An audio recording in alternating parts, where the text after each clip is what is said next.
I didn't feel comfortable with anything about my body, but it was those exact attributes that qualified me for that opportunity. If that ain't nothing but the work of God, I don't know what is, because I would not have ever imagined an opportunity like that for myself. And that's not something you can manifest. That's not something you speak into existence, okay? That is God's hand on your life.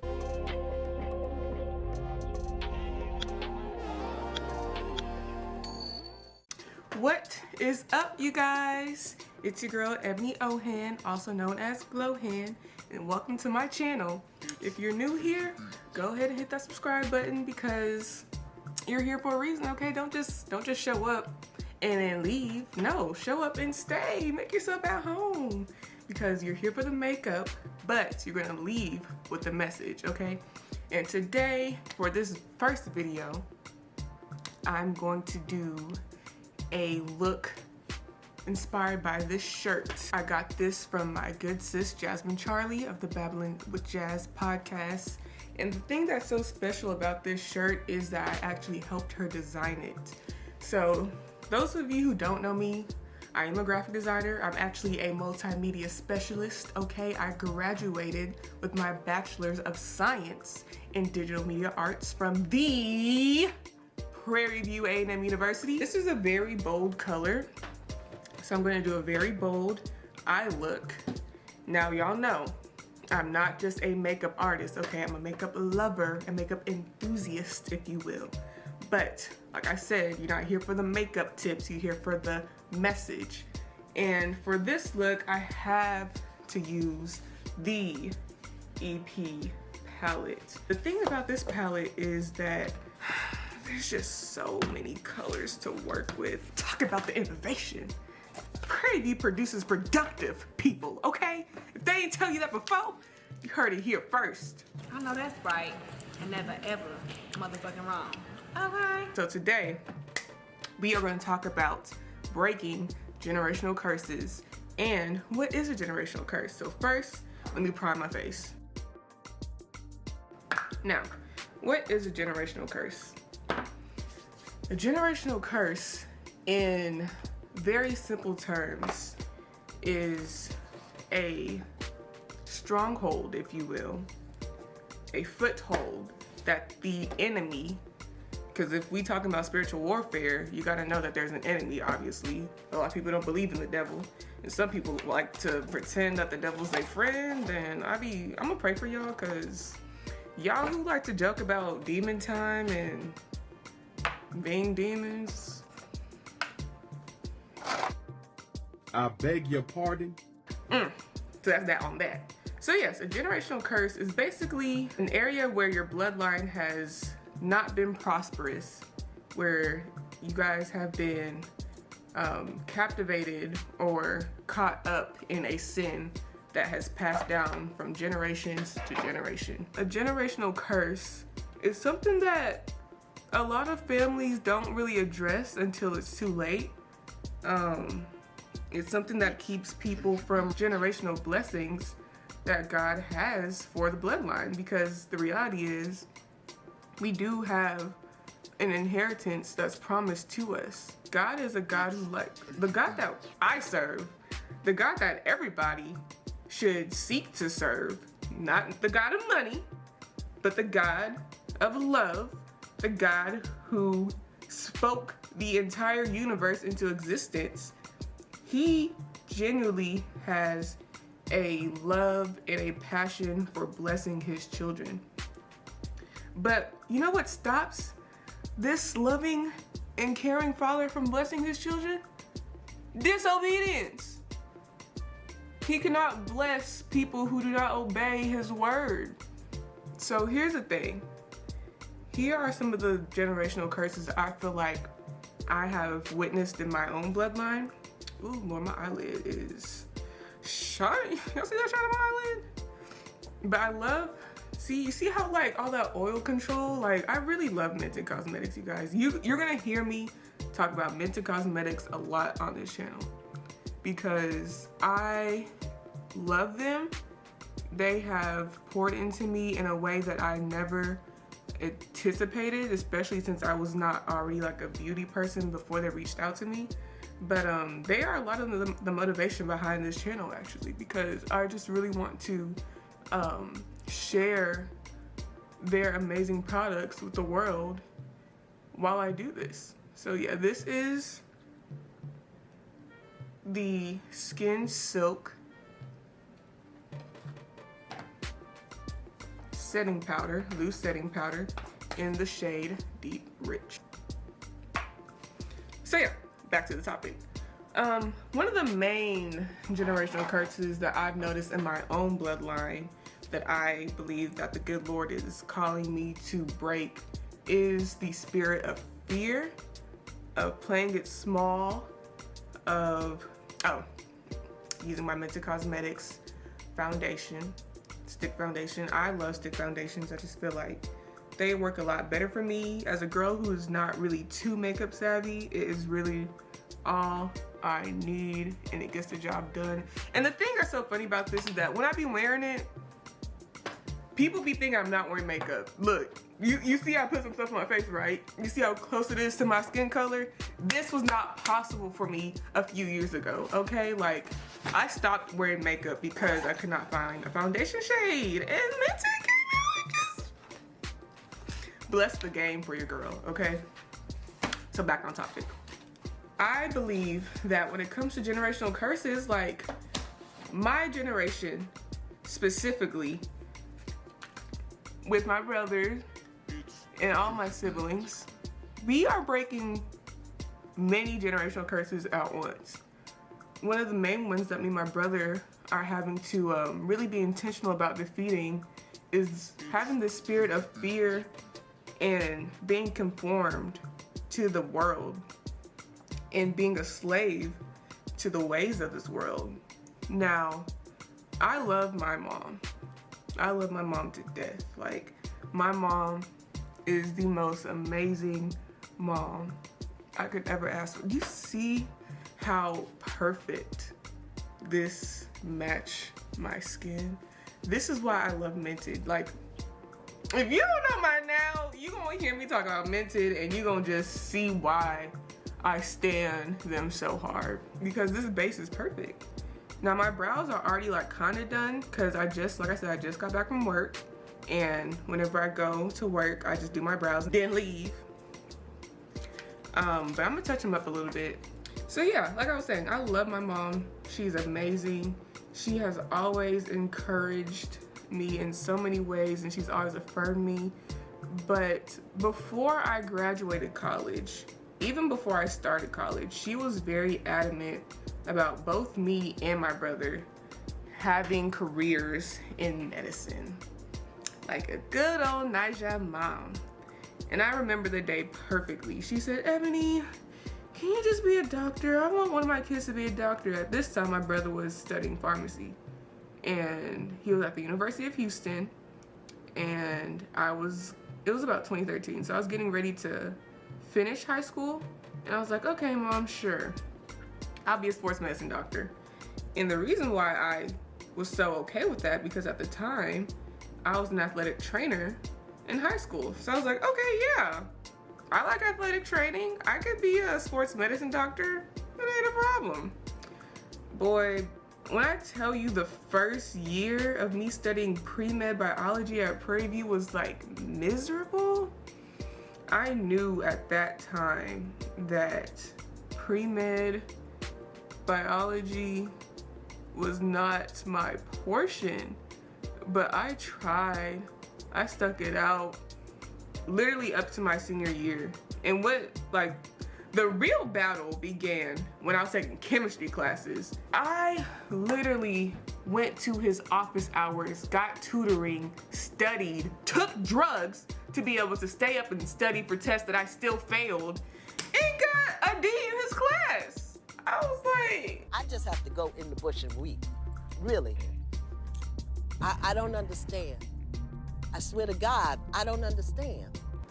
So by the time it was like my first senior year, because it took me 6 years to graduate, I knew that I could not stay in biology. Luckily, there was a very new program, a digital media arts program, that saved the day.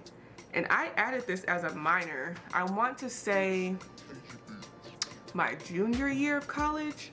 I added it as a minor, and let me tell you, like, every time I went to class, from my science pre-med classes to across the street to my art classes, like, my soul just felt different, and that's when I knew I was in the right program. And what's funny is my professor told me that I should change my major very early on. And I was just like, I don't know. See, playing it small, not wanting to take risks. Literally, after I failed like one more bio class, that was it for me. That's when I knew, like, okay, if I just want to graduate from college, I'm gonna have to change my major, because this is not gonna work. Like, at this point, it's gonna take me longer to graduate my biology degree. So I just decided to take the risk. And within the end of my first senior year, I decided to stop studying bio, and I became a digital media arts major. And then everything just made sense from there. Okay, so I'm gonna do something very interesting. I don't have a concealer, so I'm gonna go in with Hathor, this matte white right here. And I'm going to try to create a base for this look. Just roll with me here. Okay, so by the time I was in my digital media arts classes, everything when it came to school just started to feel good again. I've always taken pride in like making good grades, and I never felt like the girl. Like, I was always an overachiever, and I was like such a bum as a bio majors, and I hated that. I wasn't in the right field. So once I really got to that major, everything opened up for me. What really set the tone for the second half of my college career was when I started modeling. Now, I was the girl who watched America's Next Top Model religiously growing up. I always wanted to live in New York because I felt like that's where all the modeling opportunities were. But one day, and I think this may have been before I changed my major, or like that same year, because it happened in 2017, but it may have been right after or before I changed my major. And I was literally trying to apply for scholarships and things like that. I got bored, so I got on Twitter. While I was on Twitter, I saw an open casting for St. Huron, and they were casting women and men of color for a project. So I was like, oh, it's lit. And I had already like written a whole bunch of short bios that afternoon already, because I was like applying for scholarships or whatever. And the criteria was very simple. They just said, send in 3 pictures and a short bio to be considered for this project. And I was like, okay, shoot, I can do that. That ain't nothing to me. And what made this so accessible for me is that they were looking for people in Houston. And I was at Prairie View at the time. So I ain't too far from Houston, shawty. So I sent in my email and literally forgot about it. And then I continued to look for scholarships. And a few days later, I get a response from St. Huron. And they chose me to travel with them to Marfa, Texas, to be part of a performing piece that Solange was gonna be doing for the Chiiiileee Foundation weekend. So I was like, oh, bet. We about to get this show on the road. And I knew at that moment that I had to be bold enough to take the risk. Like, it's not enough to just send in an email and getting a response. I have to now show up. And I remember the night before, I was so anxious. Like, I was having an argument with somebody, and we were up late arguing. And then by the time it was like maybe an hour until I had to be at the parking lot where we were meeting before we got to Marfa, I was like, you know what, I don't even want to do this no more. And that is another thing, another generational curse I feel like is prevalent in my bloodline that I also have to attack, which is self-limiting talk, self-defeating behavior. Did that. My friend at that moment affirmed the mess out of me and told me, no, like, don't worry about nothing else. Don't worry about nothing we've been talking about. Just go do it. So I got my butt up, drove to the church that we're meeting at like 5, 6 in the morning. And we drove 9 hours to Marfa, Texas. And when I tell you that was an experience, that was an experience. But it was beautiful. I love Marfa. I would love to go back if it wasn't 9 hours away, because that's a drive. So yeah, we got to Marfa and we're rehearsing for a performance piece that's tomorrow. So you already know what that means. If you've ever done any type of show with anybody, you know that rehearsals just don't stop until you get it right. And Solange is there, but she is such an angel, like the sweetest thing. Her team is super nice. She is so into her creativity, and that entire experience was just like such a magical day. And there's so much more I could say about that. I'll probably make a whole nother video talking about that, but I got more to get to. So boom, we're rehearsing. At first we started off rehearsing outside. And if you don't know anything about Marfa, Texas, Marfa is a straight up desert. But by the time it got dark outside, cause you know, when it gets dark in the desert, ain't no lights, you can't see nothing, you can't rehearse. We went to go rehearse inside, and while we were rehearsing inside, the choreographer gets pulled aside by Solange, and then Solange directs her to pull 3 girls to the side. We thought we were done, but then me and 2 other young ladies get directed to go on stage with Solange. Now at this point, I'm like, ooh. So Solange is teaching us a whole nother piece that she wants us to do at a different part of the performance. So now I got more stuff to remember. Now mind you, I'm not a dancer, so I could have X'd myself out at any time. Like I already have felt very awkward and insecure in my body, but I just knew that like this is an opportunity, a once in a lifetime opportunity that I cannot pass up. Solange is teaching us this choreography, and it's very flowy, very Solange, and we get in the hang of it, you know? But what makes this so nerve-wracking is the fact that we got one day, a couple of hours until the performance, and now I gotta remember 2 dances, and I'm not a dancer. So with that being said, I gotta just shake off all my nerves. Every ounce of awkwardness that I have been plagued with in the past cannot be my portion while I'm here, because I was selected for a reason and I'm here for a reason, and that's just what I have to tell myself. So the day of the performance comes. Mind you, this is a performance where you had to have purchased your ticket to be there. And on top of that, you cannot bring your own photography.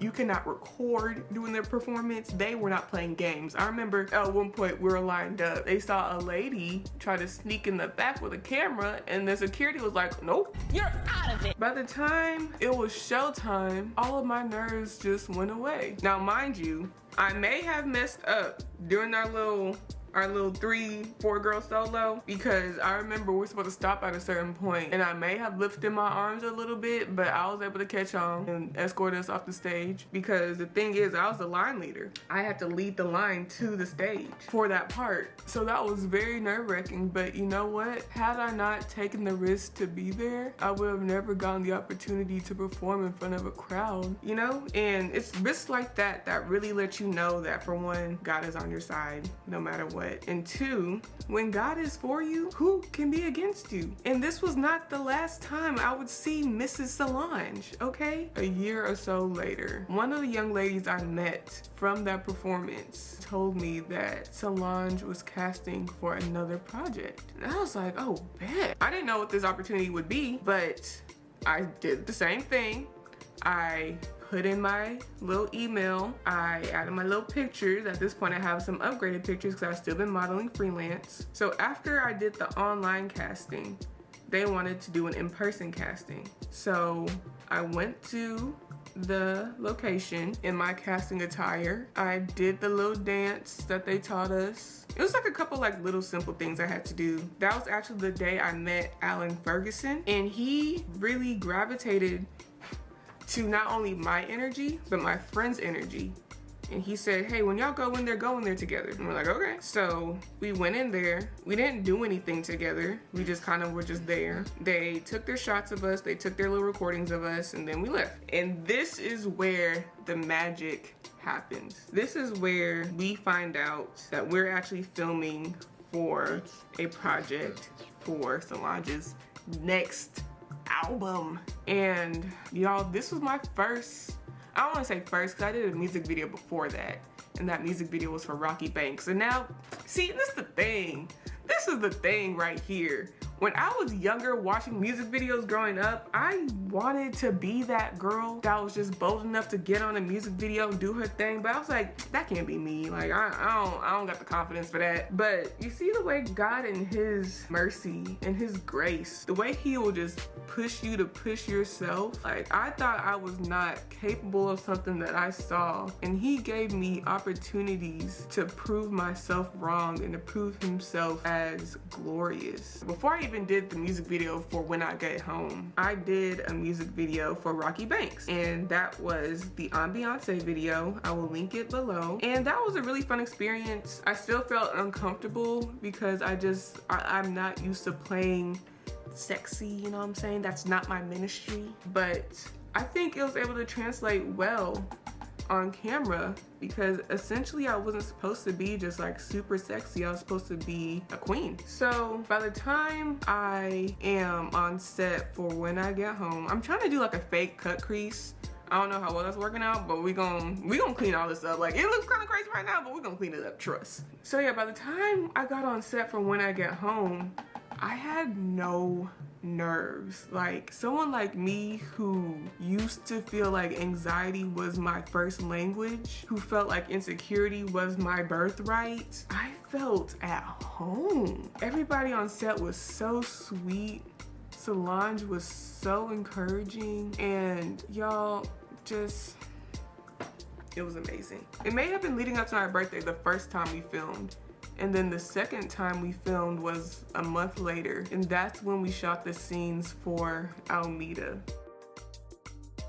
So that was just an amazing experience, and honestly, had I just not had the faith in myself and in what God put in me, and in my appearance overall, because mind you, I grew up very insecure, okay? Like, I did not feel comfortable with my skin tone. I didn't feel comfortable with my hair. I didn't feel comfortable with anything about my body, but it was those exact attributes that qualified me for that opportunity. If that ain't nothing but the work of God, I don't know what is, because I would not have ever imagined an opportunity like that for myself. And that's not something you can manifest. That's not something you speak into existence, okay? That is God's hand on your life, okay? That's none of that new age stuff. I didn't manifest that. God blessed me with that twice. He did it once, and then he said, now watch me really blow you away.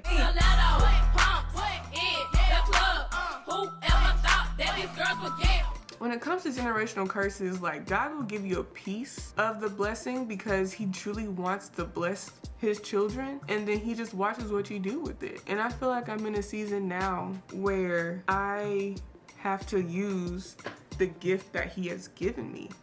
I have to continue to use the gift of my voice, of my image, and of all of the things that God has blessed me with, because he didn't give it to me for no reason. And I've been studying Matthew 25 lately. And in Matthew 25, there are two parables that have really stood out to me. One of them is the parable of the 10 virgins. This story is about how there is a bridegroom and 10 virgins, and they are essentially waiting to be able to enter, I guess, the marriage party to meet the bridegroom.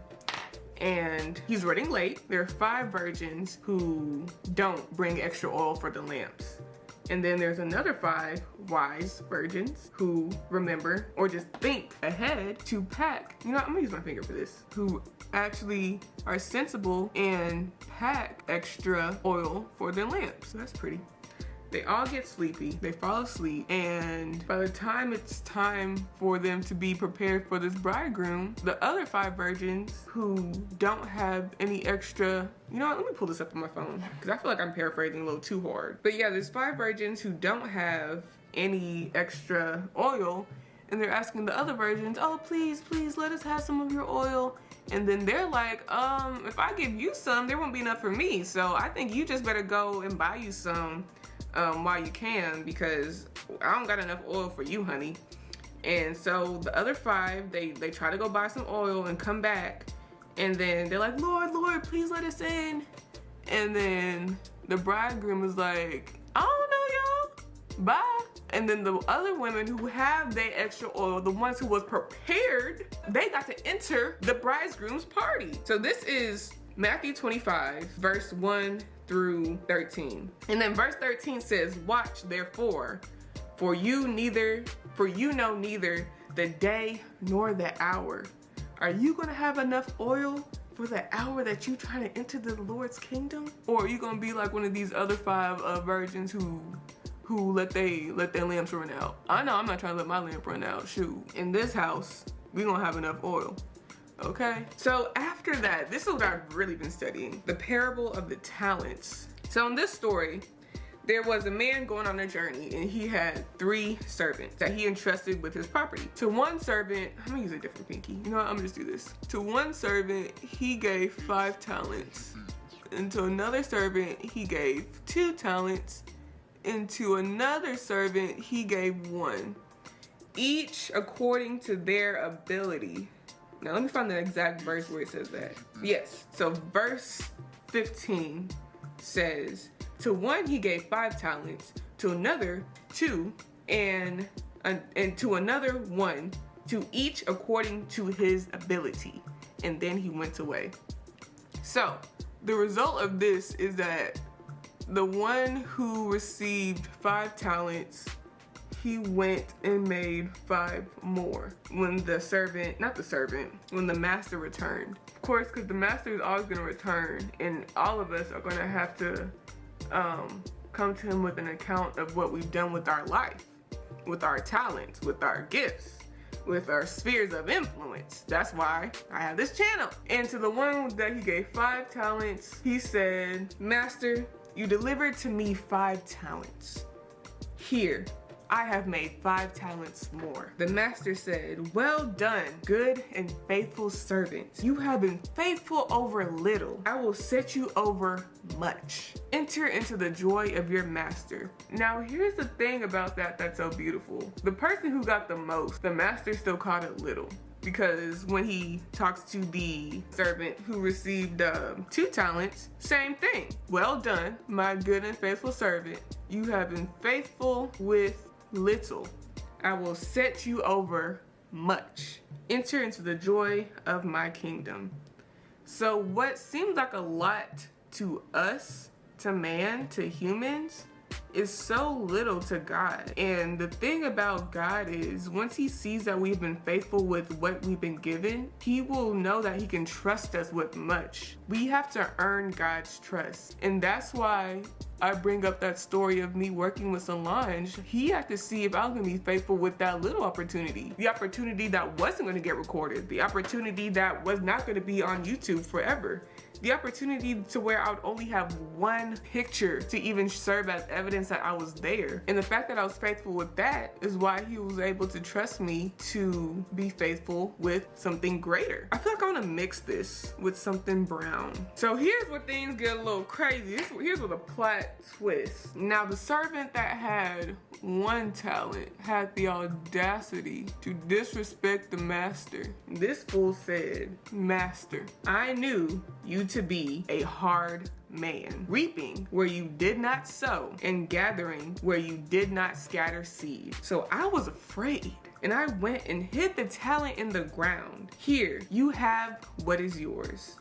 Now my question to y'all is, what is it that the Lord has entrusted you with that you just hiding in the ground, that you just not revealing to the world, that you're not multiplying with? Because let me tell you his response. Let me tell you the master's response to this disrespect. He said, "You wicked and slothful servant. You knew that I reap where I have not sown and gather where I have no scattered seed." He said this sarcastically. "Then you ought to have invested my money with the bankers. And at my coming, I should have at least received some interest with my own. So take the talent from him and give it to who has 10 talents. So then this is the result of when you not doing what you're supposed to be doing with your gift, and God sees that, or let me say, in terms of this parable, the master going off on this wicked and slothful servant. So take the talent from him and give it to him who has the 10 talents. For to everyone who has will more be given,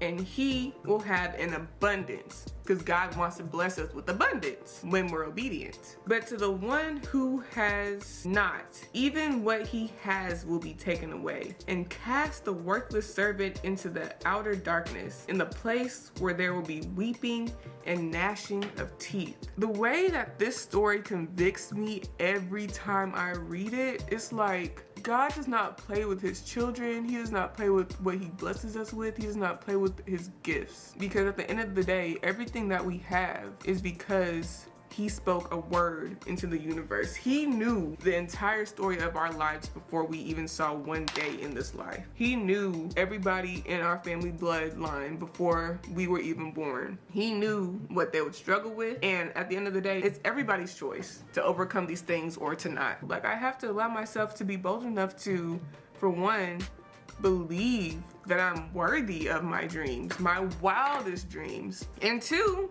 be wise enough to act on them. Like, I can't just sit around all day and wish for something to happen. No, I gotta do something. The beauty of being in America and the dynamic that I'm in now, my mom has always had a love for theater arts, but her mom told her that that was unrealistic. And for that reason, she decided that she needed to become a nurse. My mom, amazing personality. She makes a wonderful nurse. However, she spends a lot of her, I dropped the damn word. She spends a lot of her time tired. And one of my biggest dreams is to be able to retire my mother. And so she can actually spend some time pursuing her dreams. Because let me tell you, when I was real young, my mom actually landed a role in this Nollywood movie. And I think it was like a local production, but it was important. Like, she was on the cover and they had a whole premiere and everything. And I remember we went to the premiere and I was just like, wow, this is so amazing. But that was the only time in my lifetime that she has ever done anything like that. And I know that my mom has a love for theater and I want her to be able to pursue that dream wholeheartedly. But right now, I gotta do what I gotta do for me so I can break these generational curses in my bloodline, starting with me, and hopefully with the boldness of my faith, that can break some change in my mother's life too. Because it's not just about me, it's also about her. It's about my brother, it's about my future nephews and nieces, and I'm not gonna say my future kids because I don't want no kids, but if that's God's will for my life to have kids, then he's gonna bring me the right husband who will, you know, make it happen. I know that in my family bloodline, I need to be bold enough to break the curse of feeling like I have to conform. I know everything is not about becoming a star, being a celebrity, but like, if you have a love for art, if you have a love for theater, if you have a love for these different things, if that is a passion of yours, which it's always been a passion of mine, then that should be your ultimate pursuit. And you know, I've been blessed with the opportunities that I've been blessed with because I pay enough attention to the signs that God sends me. I know that one thing that God will always use to get my attention is social media. And I'm actually in a short film right now. I'll let y'all know when it comes out. We have not started filming yet, but we have done a few table reads and I'm super excited about this film. Like, when I told my mom about it, she was super excited for me. And she said, girl, you better act your butt off because it's all it takes is for one person to see you. And that's so true. Like, if you have a dream to work in certain industries, it takes, for one, consistency. It takes proper training, because natural talent is one thing, and I feel like natural talent is a beautiful thing to possess. I personally believe I have a natural talent when it comes to acting because I'm very dramatic, I'm very sensitive, and when it comes to embodying a character, that's something I can do whenever I resonate with a character. Well, in this film that I was casted in, I'm playing a young woman. Well, actually, she's technically older than me because she's in her 30s. But I'm playing a woman who is getting revenge on her classmates, and she is basically a woman scorned. Now, I have a lot of pent-up anger within me, so I know that this is not going to be something that's difficult for me to play. Like, even at the last table read that we did, It was so funny. One of my co-stars actually gave me some props. Like, we're at the end of the table read, and she was like, can I just stop for a moment and just give somebody some props real quick? And she decided to just shout me out in that moment, and I felt so affirming, because, you know, I try to give it my all no matter what setting I'm in. Even though we were only doing these little Zoom table reads, like, I'm still gonna give it my all. I'm still gonna give my all to the character, because I care about the art. Like, I care about the artistry of theater, and had I not been trying to be fast in high school and be a little athletic trainer and be around other athletes, I promise you, my actual after school program would have been theater. Like, I would have been in the school plays, because I had some friends that were in theater, my nice little white friends, and I went to support their plays, and the plays were just so amazing. Like, but I was so hell-bent on being an athletic trainer, so I'm just so blessed that God gave me an opportunity to really tap back into that, because that was another dream I felt like I just lost. And you know, God is a redeemer. I am just so grateful to know how ever present he is on my journey, because all the dreams I've had since I was a little girl that I felt like were unattainable, he has shown me that I might be dreaming too small. Like, he has so much more in store than what I just, you know, thought I wanted as a child. And even what I did receive, like, those are huge blessings, and it's only the beginning of my journey. And now he put so much more in me that I have to work on and what I have to do. And it's just a matter of me feeling like I'm worth it. It's a matter of me betting on myself. Like, a lot of times when it comes to people who have these great ideas, like YouTube channels, or wanting to do a podcast or write a book, or just even start their own business, it's like there's so much more that goes into it than just the end result. And that's what has people so like psyched out and not wanting to do it at all. But you just have to be bold enough and courageous enough to bet on yourself. And once you do that, baby, you're good. Like, no matter what steps it's gonna take, you've already decided within yourself that I'm worth it. I'm worth the investment. I'm worth the time. I'm worth learning something new. I'm worth feeling a little bit uncomfortable to get to this spot. And that's period. To be a generational curse breaker, you gotta do stuff different. You just have to do stuff different. You can't be like the rest of what your bloodline has looked like. And I know for me, I'm only speaking on one specific generational curse, and that is just for the sake of this video. There are so many more that I feel like I've been exposed to in my lifetime that I know I have to be very intentional about attacking. But you know, we'll talk about those stuff another day. One major one I'm just gonna throw out there: lust. Nope, not my portion.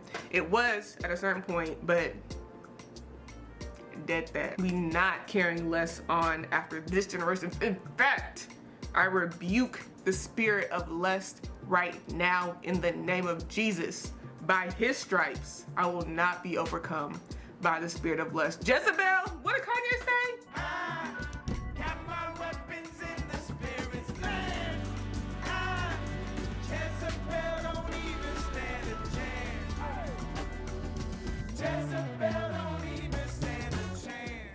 He said Jezebel don't even stand a chance. Honey, you canceled. If we don't cancel anybody, let's cancel Jezebel, okay? So now that we have our lashes done, I'm actually very happy with this eye look. I was scared starting off, but we're getting somewhere.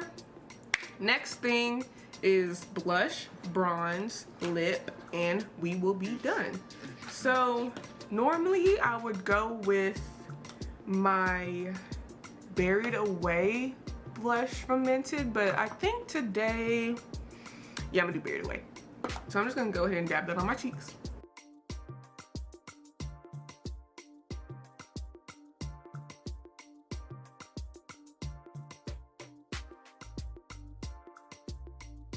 She's giving dark skin girl friendly. Okay.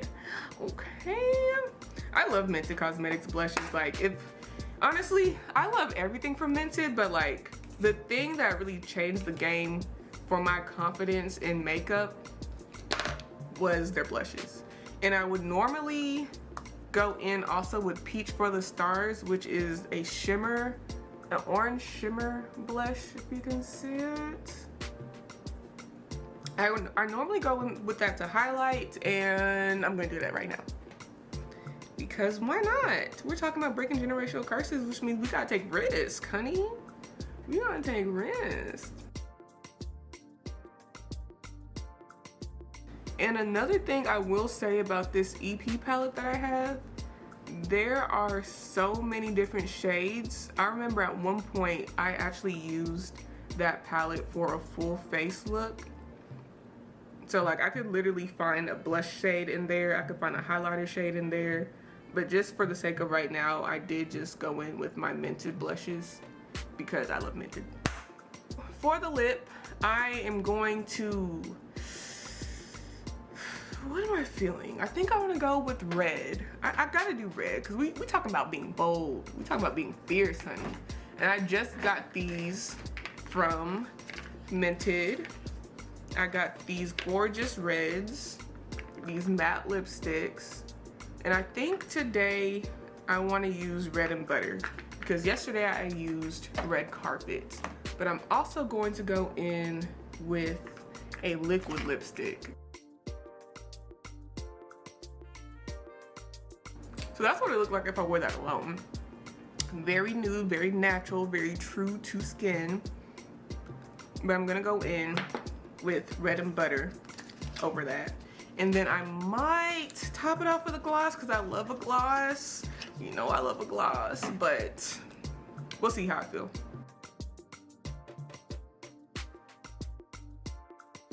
That's pretty. So yeah, like I said, you guys, when it comes to generational curses, know that on the other side of your obedience, there is a generational blessing. There is an inheritance that God wants to bless you with so you can be a blessing to this world and to his kingdom. Like, all you have to do is obey his commandments. You have to obey what he's placed on your heart.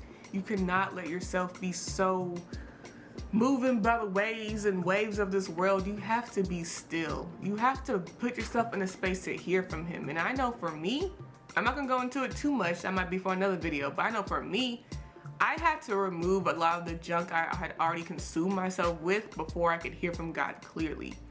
Like, by his grace, I think I'm gonna add a gloss. I think I wanna add a gloss. You see how she just helped that red pop out some more, but she gave her some shine? Like, yes, that's what I was looking for. That is what I was looking for, honey. Perfect. So yeah, like I was saying, when it comes to just being able to receive messages from God, you have to be still. You have to be in his word. And you can't let yourself be so filled up with the junk and the falsehoods and the... I forgot my bronzer. As we close out this message, this kingdom approved message, we gonna bronze, okay? Because we not done until we have bronze. And this is Out of the Office bronzer by Mented Cosmetics. Get into it. She is giving sun-kissed glow, as if you went on vacation this year, but you didn't because you're on quarantine. So yeah, like I was saying, like, in order for you to really hear from God, be a servant, be a true obedient servant, you have to be still. You have to be in his word. You have to have the right people speaking life into you. Because I know that if you're not surrounded by the right folks, you're not going to be hearing the right messages. Like, how are you going to be around a whole bunch of clowns and thinking that you're going to hear anything from the kingdom? You not. You're going to hear a bunch of foolery. You're going to hear nothing but foolishness. And that's not how God works. Bad company does corrupt good character. That's scripture, baby. I had to learn that my damn self. Excuse my French. But yes, I had to learn that myself, like in college. Like, that's a lot of what God had to begin to uproot out of me as I graduated. Just a lot of the bad stuff I picked up while I was in college, a lot of the toxic traits, a lot of the toxic habits. And you know, he's a graceful God. He's a merciful God. Like, and the most important thing that makes him such a good father is he's a patient God, okay? Like, he is so patient with us. He will still bless us in the midst of our dysfunction. That's all I have for you today. Get into this shirt. I hope you enjoyed this video. I hope you enjoyed this final look. I'm actually impressed by it. I was a little nervous because it did start off looking a little crazy, but you know, she's giving bold, she's giving fierce, she's giving risk taker. And that is the whole purpose of being a generational curse breaker. You can't be afraid to take risks, okay? And check out the Babbling with Jas podcast. I'll also link that below in the description. Her podcast really helped me break up, not even just break free from chains, okay? Her podcast helped me acknowledge the chains that I was even bound by, okay? Her podcast is so inspiring, so affirming, and she's just so real, so raw. She's having a little hiatus right now, which is okay because she has 3 seasons. Really, I want to say 2.5 seasons. She has 2.5 seasons worth of content for you to binge listen to. So check out the Babbling with Jas podcast and just get your life, get filled up with things that will refresh your soul, okay? Be inspired by kingdom principles, okay? Not cultural nonsense, because you know what? That's a conversation for another day. I'm gonna wrap up this video. Thank you for watching. Tune into the next video. And if you have not subscribed already, go ahead and do that. Like, we're fam now. How am I gonna just pour into your cup and you're not gonna pour into my cup with the subscribe? Like, hit that button, hit that like. You know you like this beat. You know you like my stories. You know you like my voice. You know you like this melanin. You know you like this melanin. If you don't, that's okay. You can still like the video. Thank you. Yeah, and just let me know what else you guys want to see on this channel. I'm mainly going to be doing makeup and messages because I already said that that's what I'm going to do. But if you want anything else, if y'all want to ask me questions, a little Q&A, getting to know me, I'm down to do that. I'm not that interesting, but I will still answer whatever questions you guys might have. And yeah, thank you for joining this journey with me, and I will see you guys in the next video.